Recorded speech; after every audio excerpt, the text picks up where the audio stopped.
네, 오늘 시편 67편에 있는 말씀은 인도자를 따라 현악에 맞춘 거 이렇게 나와 있는데요. 이 시편은 다윗의 시가 아닙니다. 그런데 이 67편의 이 시를 가지고 구약의 주기도문이다 할 정도로 하나님의 나라가 이 땅에 임하기를 원하는 그런 내용이라고 봅니다. 그래서 하나님께서 이 땅의 많은 민족들 가운데 특별히 이스라엘 민족을 선택하셨습니다.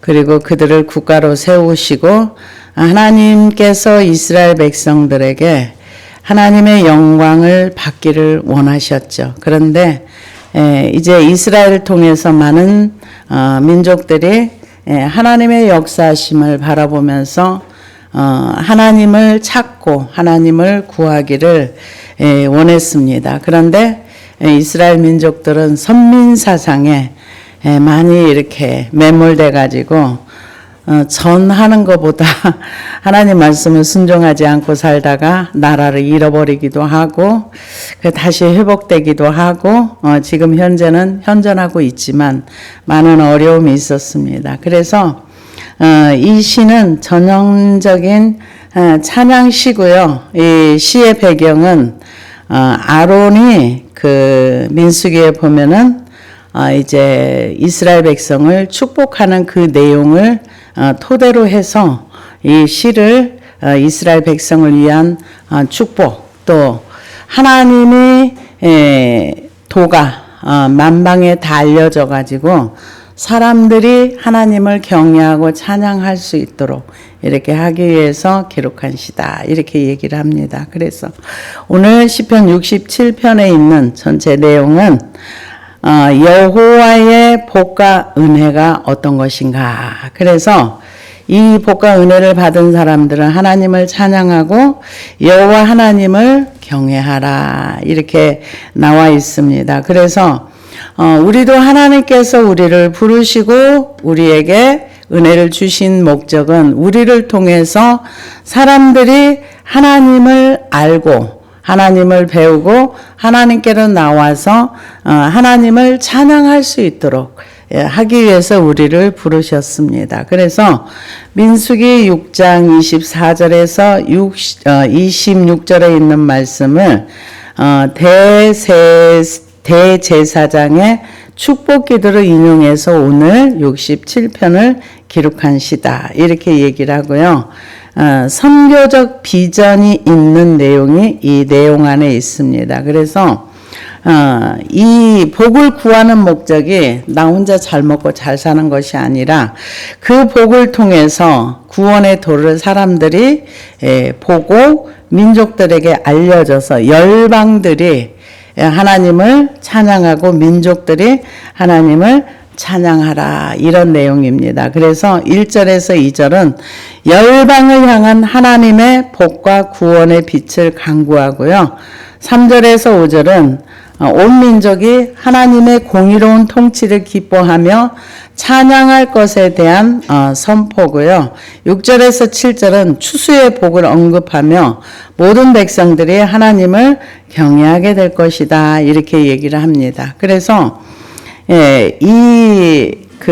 이스라엘 백성들은 하나님께서 제사장 나라로 부르셨어요. 그래서 출애굽기 19장 5절에서 6절에 세계가 다 내게 속하였나니 너희가 내 말을 잘 듣고 내 언약을 지키면 너희는 모든 민족 중에서 내 소유가 되겠고 너희가 내게 대하여 제사장 나라가 되며 거룩한 백성이 되리라. 너는 이 말을 이스라엘 자손에게 전할지니라. 모세에게 하나님이 직접 들려주신 얘기입니다. 그래서 신명기 10장 14절에서 15절을 보니까 하늘과 모든 하늘과 땅과 그 위의 만물은 본래 내 하나님 여호와께 속한 것이로되 여호와께서 오직 내 조상들을 기뻐하시고 그들을 사랑하사 그들의 후손인 너희를 만민 중에서 택하였음이 오늘과 같으니라. 이스라엘 백성들을 하나님께서 선택하셨다는 거죠. 왜? 하늘과 하늘, 땅 이 모든 게 다 하나님 건데 그 많은 사람들 중에서 특별히 선택을 하셨다.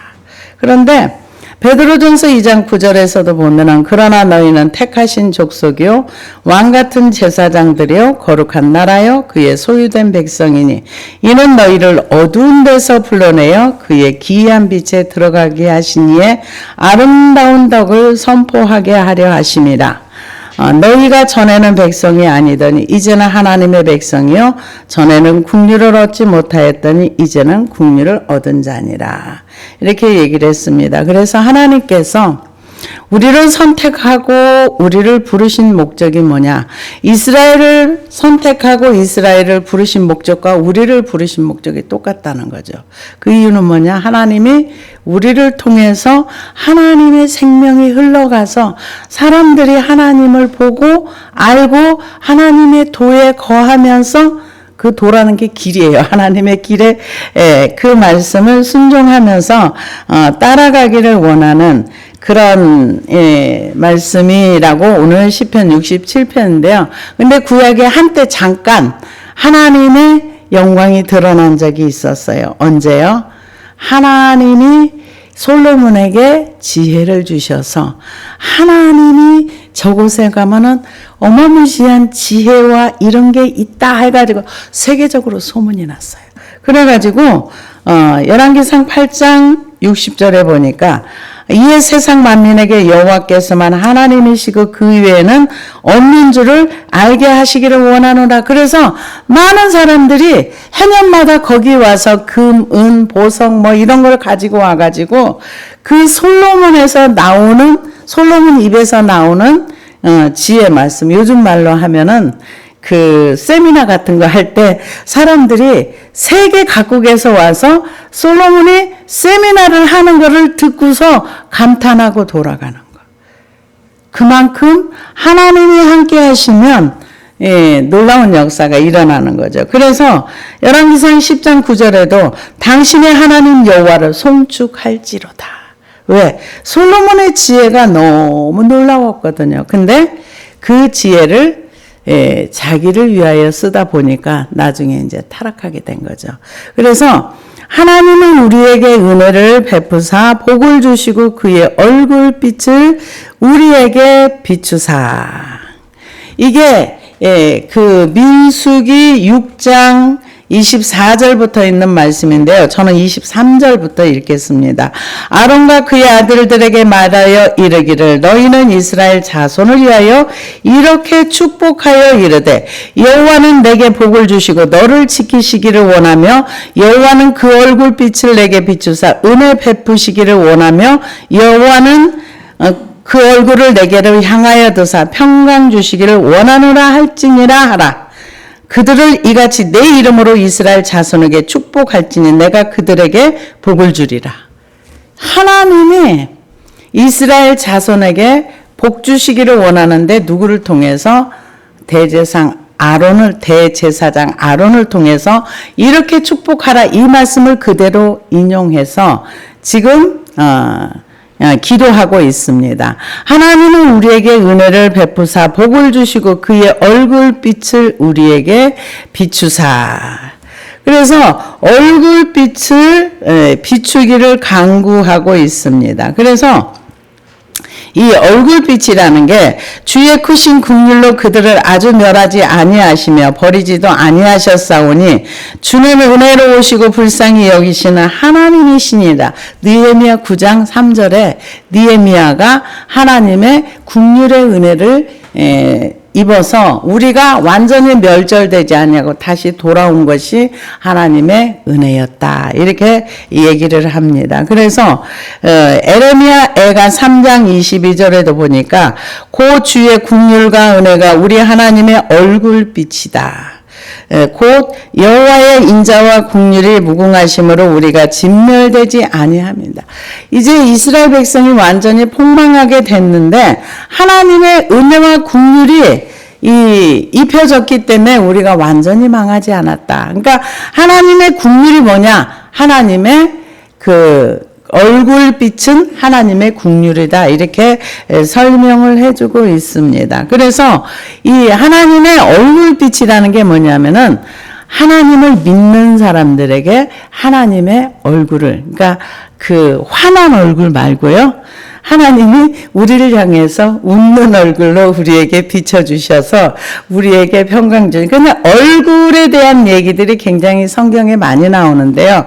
하나님이 화가 나면은 얼굴을 돌려버리세요. 외면하세요. 그러면은 은혜가 단절이 돼버려요. 그런데 하나님이 은혜를 입혀주시면 하나님의 임재 속에 이렇게 들어가는 거죠. 그래서 시편 13편 1절에도 보니까 여호와여 어느 때까지니까 나를 영원히 잊으시나이까 주의 얼굴을 나에게서 어느 때까지 숨기겠나이까. 하나님의 얼굴을 숨기시면 하나님의 임재가 없는 것을 얘기합니다. 그래서 시편 44편에도 보면은 주여 깨소서 어찌하여 주무시나이까 일어나시고 우리를 영원히 버리지 마소서 어찌하여 주의 얼굴을 가리시고 우리의 고난과 압제를 잊으시나이까. 하나님께서 얼굴빛을 비춰주시면 구원의 은혜가 임하고 복이 오고 하나님이 우리를 외면하시고 환한 얼굴로 외면하시면 우리는 임재가 끊어지고 고난 가운데 들어간다. 그렇게 얘기를 합니다. 그래서 그의 얼굴빛을 우리에게 비추사 그 주의 도를 땅 위에 주의 구원을 모든 나라에게 알리소서 이렇게 나와 있는데요. 그 레위기 24장 6절에서 9절에 보면은 안식일 전날에 제사장들이 이렇게 떡을 진설병이라고 그러죠. 그 떡을 두 줄로 이렇게 쌓아놓는데요. 저는 이 정도로 큰지는 몰랐었어요. 그게 이 지름이 30cm랍니다. 떡이. 그리고 그 12개 진설병 떡이 이렇게 있는데 한쪽에 6개 또 어떤 곳에 보면 우리가 출애굽기를 봤지만은 이렇게 쫙 펴놓은 데도 있는데 6개씩 이렇게 해놓는데 이 두께가 10cm고요. 이 지름이 30cm래요. 그러니까 피자 조그마한 거 한 판 정도 되는 그 10cm 그러면은 이게 이 양이 많대. 이게 12지파를 얘기하는데 이게 하나님의 얼굴떡이라고 이렇게 표현도 한답니다. 이 얘기는 무슨 얘기냐면은 이제 일주일 동안 그 누룩을 넣지 않은 그 떡을 만들어 가지고 이렇게 놔뒀다가 일주일이 지나면 이렇게 내놨는데 이게 12이 지파를 상징하기도 하는데 제가 이 말씀을 준비를 하면서 그런 뜻이 있었구나 그걸 깨달았는데요. 제사장들이 일주일에 한 번씩 이렇게 떡을 바꿔놓고 그 떡을 이스라엘 12지파를 대신해 가지고 제사장과 그 일하는 사람들이 그 떡을 먹는데요. 이 떡을 갖다 놓는 이유는 뭐냐? 우리는 보통 제사를 지내면 우리 제사 지내는 그 귀신들이 그 선조들이 와서 먹고 우리에게 복을 달라 이런 의미로 제사를 지낸다는 얘기를 들었습니다. 그런데 이 하나님 앞에 진설병을 놓는 이유는 정반대더라고요. 하나님께서 우리에게 떡이 필요한 것을 아시는 하나님. 그래서 우리에게 떡을 주시는 하나님. 우리가 하나님께서 주시는 떡으로 영혼의 양식도 먹고 육신의 양식도 먹어야 할 것을 하나님께서 알고 계셔서 떡 문제, 물 문제, 이 출애굽을 하면서 하나님께서 다 해결하셨듯이 너희가 나를 찾으면 떡 문제, 먹는 문제 내가 다 해결해 줄 수 있어. 하나님이 우리를 살펴주신다는 의미가 진설병 속에 들어있답니다. 이게 하나님의 얼굴떡이랍니다. 저도 이 말씀을 준비하면서 이제 배웠는데요. 그래서 하나님께서 그 얼굴빛을 우리에게 비춰주시면 하나님의 임재 속에 우리가 들어갈 수 있고 하나님의 은혜 가운데 살 수 있는 거예요. 은혜가 없으면 우리는 살기가 힘듭니다. 그런데 그 얼굴빛을 우리에게 비추사 주의 도를 땅 위에 주의 구원을 모든 나라에게 알리소서. 이제 주의 도라는 거는 하나님의 말씀의 길입니다. 길이 뭡니까? 내가 길이요 진리요 생명이니 나로 말미암지 않고는 아버지께로 올 자가 없느니라. 예수 그리스도를 알고 삶으로 살아내는 것. 이 주의 도를 땅 위에 주의 구원을 모든 나라에게 알리소서 이렇게 얘기를 했는데요. 우리가 성경을 보면은 이거를 알려줬는데 누가 따라오는가? 그 소문을 듣고 받아들이는 사람. 그래서 여호수아 2장 9절에서 쭉 보면은 라합이 그 여리고성에 있는 모든 사람들이 지금 출애굽해가지고 저쪽 와 있다는 걸 모든 사람이 다 들었어요. 그런데 다른 사람들은 간담이 놓고 기절하고 졸도하는데 아무도 그 하나님의 말씀 앞에 나아가지 않았어요. 그런데 라합은 말씀을 받아들였어요. 여러분 성경을 보면서 가만히 생각을 해보세요. 우리가요, 예수님께서 그러셨잖아요. 아무든지 나를 따라오려거든 자기를 부인하고 자기 십자가를 지고 나를 쫓을 것이니라. 이렇게 말씀하셨는데 이거는 주님을 따라가기로 먼저 결단해야 따라갈 수 있는 거예요. 주님을 따르기로 결단하지 않으면 우리는 주님을 못 따라갑니다. 왜요? 이거는 그만큼 대가를 지불해야 되거든요. 무슨 대가요? 자기를 부정하는 대가. 여러분 자기 부인이 굉장히 어려워요. 왜 어려운지 아세요? 지난번에도 제가 말씀을 드렸지만은 이 모세가 이스라엘 백성을 끌고 나가려고 할 때 바로가 10가지 재앙 중에서 마지막 재앙 아들이 죽었을 때 어쩔 수 없이 한풀 꺾여요. 그래서 보냅니다. 보냈는데 하나님 앞에 끝까지 그는 항복하지 않았어요. 어디까지 따라가요? 결국은 보내놓고 나서 군대를 이끌고 바다에 가 수장이 돼요. 그만큼 우리가 하나님 앞에 자기를 꺾기가 어렵다는 얘기예요. 결단해야 돼요. 주의 도를 땅 위에 주의 구원을 모든 나라에게 알리소서. 어떤 사람이 알려줄 수 있는 거예요? 주의 도를 안 사람, 구원받은 사람. 그 사람이 주변에게 예수 그리스도를 보여줄 수 있는 거예요. 그래서 이 여호수아서에 보면은 라합이 자기 목숨을 걸잖아요. 그 사람들을 만났을 때. 그러고 나서 그는 구원받았어요. 그러나 사람들이 소문 듣고 나서 아무도 그분 앞에 하나님을 믿으려고 했던 사람이 없었던 거예요. 그러니까 다 죽은 거죠.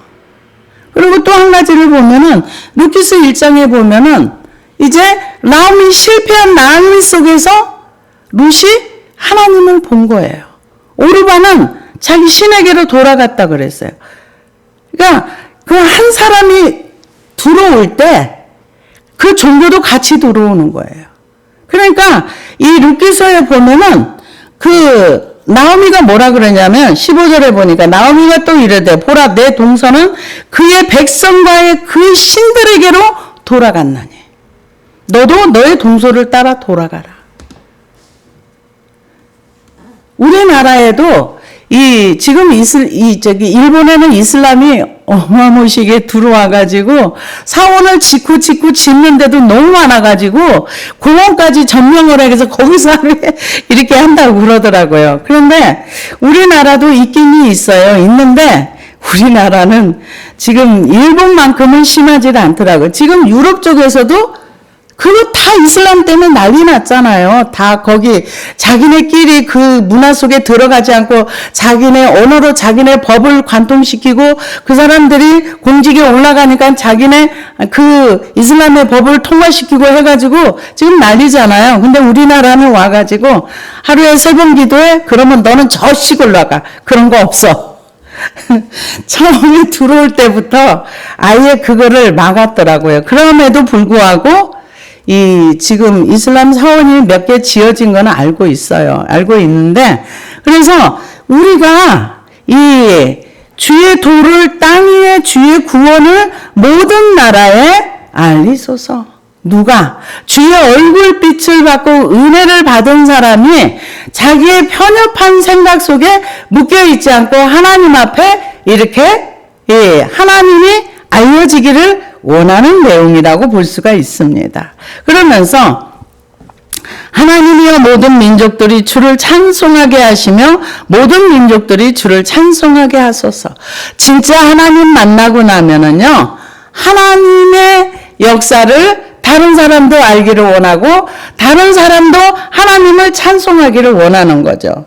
그래서 우리가 이 하나님의 그 은혜를 받고 도를 배우고 주의 구원을 받고 그러고 나면은 이 하나님을 찬송할 수밖에 없는 거죠.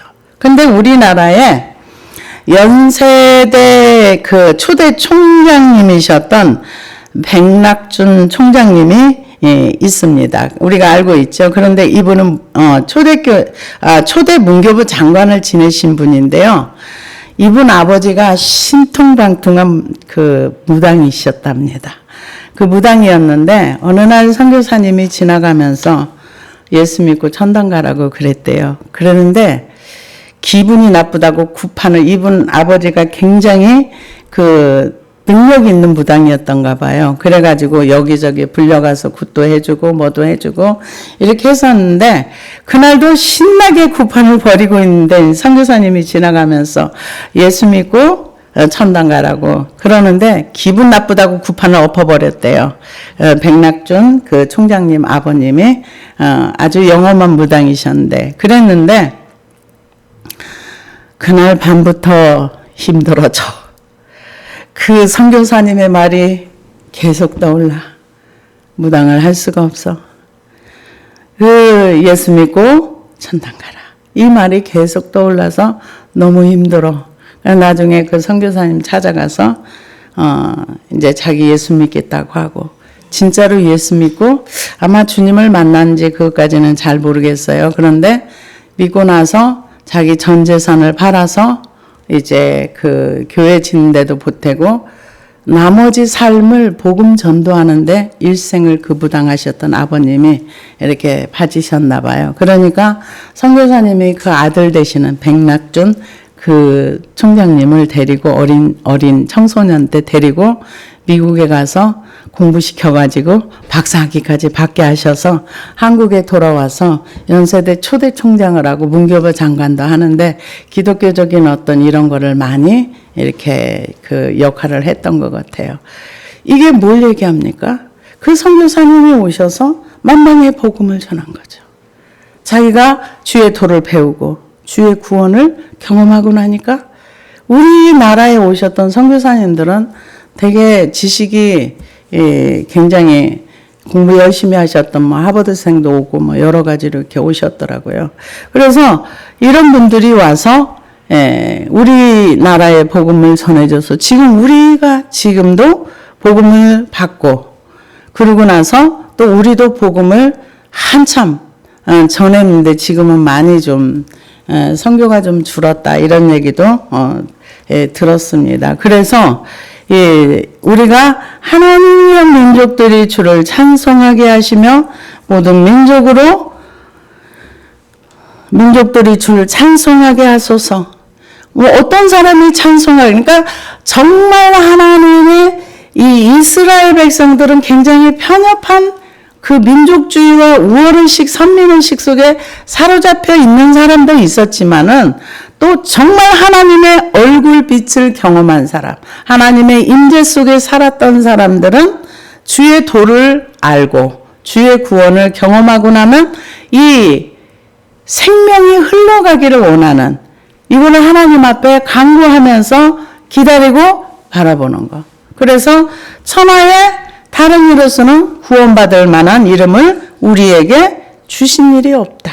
이렇게 얘기를 했습니다. 그래서 우리가 하나님을 진짜 알고 경험하고 그러면 우리도 세계를 끌어안고 기도할 수 있어야 되는 것입니다. 어떤 사람이 그의 도를 알고 구원받은 사람이 하나님의 얼굴빛을 비침을 얻은 사람들을 얘기할 수 있습니다.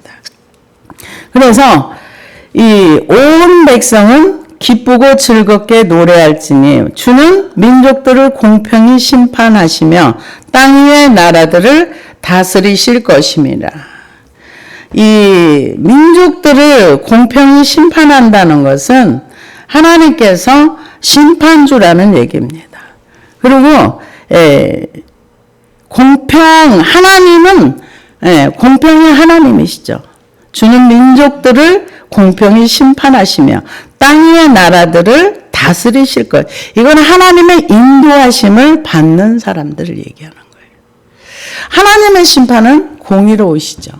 그래서 이 하나님께서 이 얼마나 공의로우신가. 그래서 이 우리가 제가 그 아합 그 열왕기상을 요즘 읽고 있는데 보다 보니까 아합이 불의했잖아요. 누구냐? 맞아요. 라봇을 그 아들까지 같이 죽였잖아요. 그런데 하나님이 안 보시는 것 같아도 보고 계셨잖아요. 그러니까 그 나봇의 포도원을 취하려고 갔을 때 엘리야를 보내잖아요, 하나님이. 그리고 뭐라 그래요? 죽이고 또 빼앗았느냐? 이렇게 하잖아요. 나중에 이 하나님이 나봇의 억울한 피를 갚아주시잖아요. 시간은 좀 지났지만은 갚아주시잖아요. 그래서 심판하시는데 하나님은 공의의 심판이라는 거죠. 그리고 하나님을 믿는 백성들에게는 이게 인도하시고 다스린다는 거는 하나님이 통치한다는 걸 얘기하는 거예요. 근데 다스림을 받지 않는 사람도 많죠. 그러면 어떤 사람이 다스림을 받는가? 하나님을 인정하는 사람이 다스림을 받아요. 하나님을 인정하면 하나님께서 한 걸음 한 걸음 이 통치하시고 다스리시고 인도해 가세요. 근데 그분과 함께 해보지 않으면 잘 몰라요. 우리가 절망을 하면은요, 하나님의 통치 속에서 안 들어가 있는 거예요. 그러면 어디에 들어가 있어요? 절망 속에 뻥 들어가 있는 거예요. 나와서 그분을 인정해야, 하나님이 이렇게 나를 이끌어 가시는구나 하는 걸 알게 되는 거죠. 그래서 여기에서 공평히 심판하시며, 근데 하나님의 백성들은 때릴지언정 버리진 않아요. 우리가 다윗의 경우를 보면은 얻어맞았잖아요. 행동으로 했기 때문에 얻어맞은 거예요. 행동으로 하지 않았으면 다윗이 자기 아들이 그렇게 죽을 일이 없죠. 그냥 혼나고 말았겠죠. 생각만 했더라면은. 근데 행동으로 우리아를 죽였잖아요. 우리아를 죽이고, 그리고 그 권력을 이용해서 이렇게 했기 때문에 그 권력으로 인해서 아들이 몇 명이 죽었어요. 죽었잖아요. 그러니까 그렇다고 해서 하나님이 다윗을 버리진 않았잖아요. 매는 맞아요. 근데 회복은 되는데 아파요. 왜요? 공평하신 하나님이기 때문에. 공평한 심판이 있기 때문에. 그런데 우리 믿는 사람들에게도 하나님이 공평하시지만 안 믿는 사람들에게는 두려운 거죠. 우리는 회복이 될 수 있는 가능성이 항상 있어요. 잘못하면 내 맞고 잘못했어요 하고 다시 하나님의 은혜 가운데 갈 수 있는 거예요. 그래서 이 공평히 심판하시며 땅 위의 나라들을 다스리실 것입니다. 나라 다스리시죠. 전 세계. 그래서 이 나라를 다스리는 거를 본인이 모르고 쓰임받을 수도 있고 알고도 그렇고, 우리가 느부갓네살을 보면은요, 나중에 자기가 정신병이 걸려서야 하나님이 세상 나라를 다스리시는구나 이거를 깨닫는 거죠. 그래서 하나님을 경험한다는 거는 되게 좋은 거기도 하지만 힘든 것도 있어요. 느부갓네살이 7년 동안 그렇게 살았을 때 그 얼마나 힘들었겠어요. 나중에 회복되었지만 회복되고 나서, 그러니까 우리가 하나님을 배우는 거는요 몸으로 배우는 거예요. 몸으로 배워요. 느부갓네살이 이 정신병이 걸려가지고 7년 동안 고생을 하고 나서 한 고백이 뭐예요? 이 여호와는 온 땅을 다스리시고 누군가를 세우기도 하시고 패하기도 하시고 이렇게 하시는 하나님이시다. 그걸 뭘로 배웠어요? 몸으로 배웠어요. 삶으로 배운 거예요. 그래서 하나님이 어떤 분이라는 건 뭘로 배우는가? 우리의 삶으로 하나님을 배우는 거예요. 다스리심, 통치하심, 이것도 뭘로 배워요? 우리의 삶으로 배운 사람들이 복음을 전하는 거예요. 아, 하나님은 진짜야. 살아계신 하나님이야.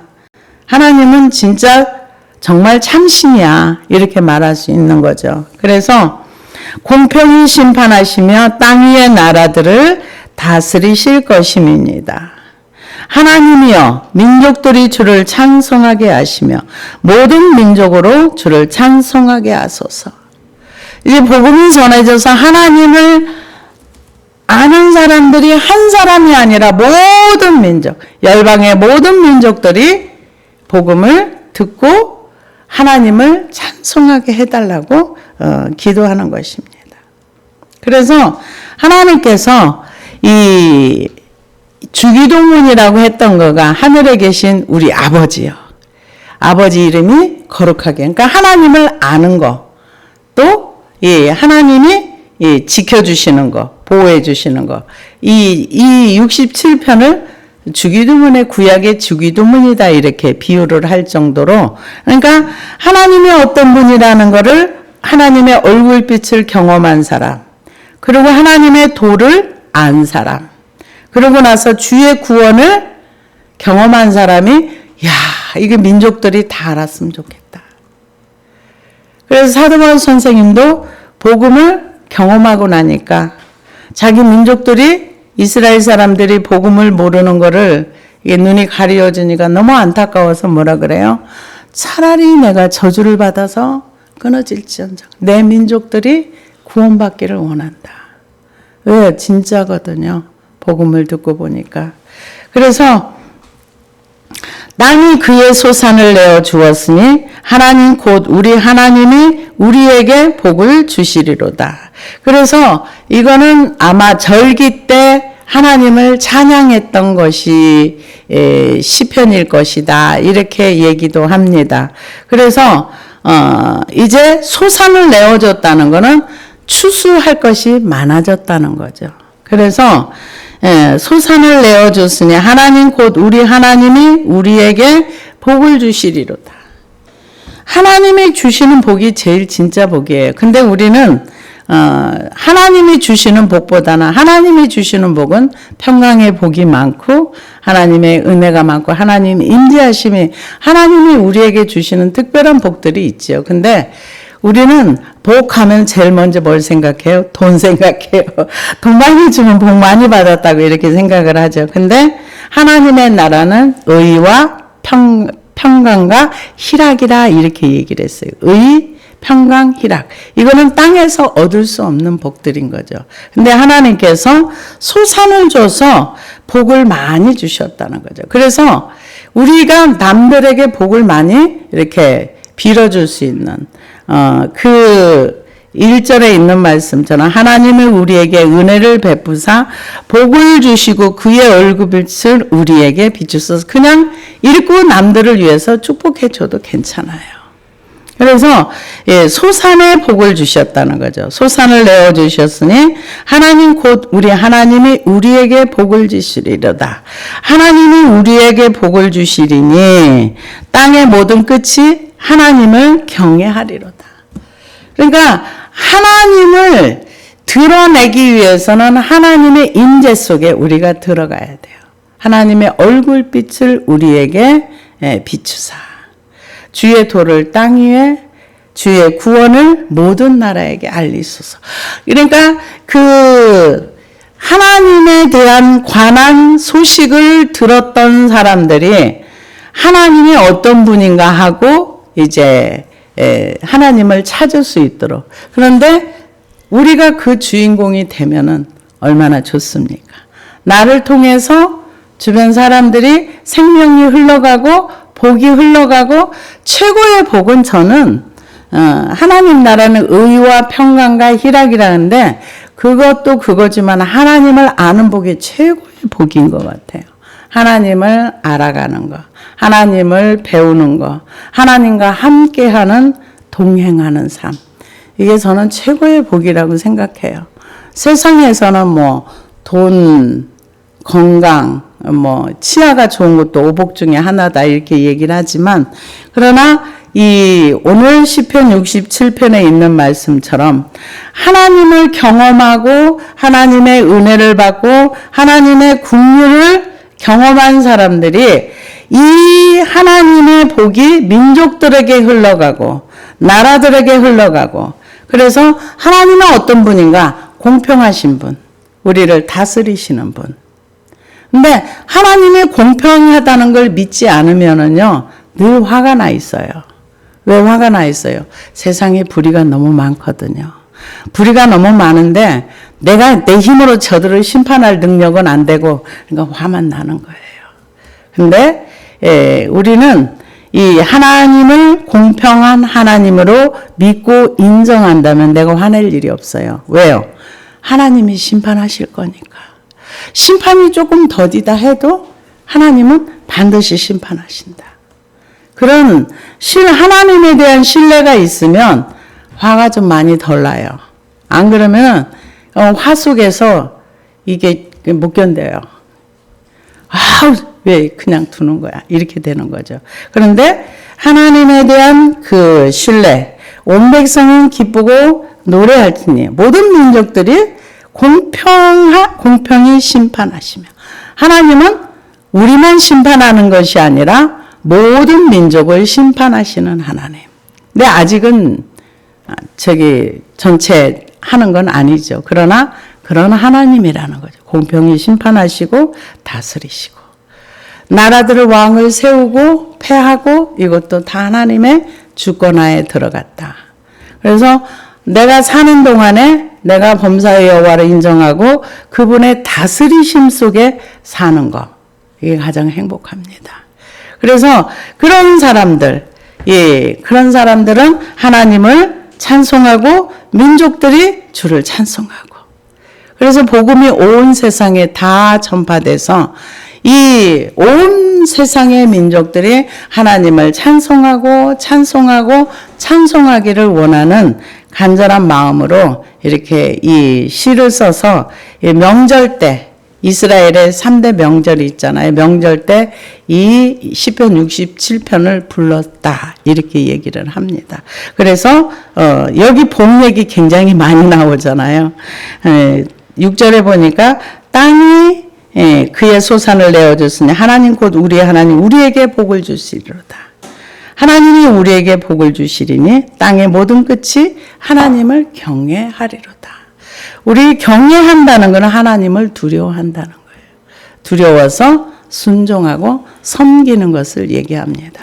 그래서 이 시편 67편에 있는 말씀처럼 우리도 하나님의 은혜를 받고 하나님의 긍휼하심을 입은 사람이라면 하나님의 말씀의 길을 잘 알고 구원받고 그 구원받은 것을 나로서 끝나는 것이 아니라 생명의 복음을 흘려보내서 나만 하나님을 찬송하는 것이 아니라 나를 통해서 흘러간 그 복음을 듣고 같이 찬송하고 이 복음이 전 세계로 흘러갈 수 있도록 우리 같이 기도하고 하나님께 영광 돌리는 그러한 삶을 살아야 될 줄로 믿습니다.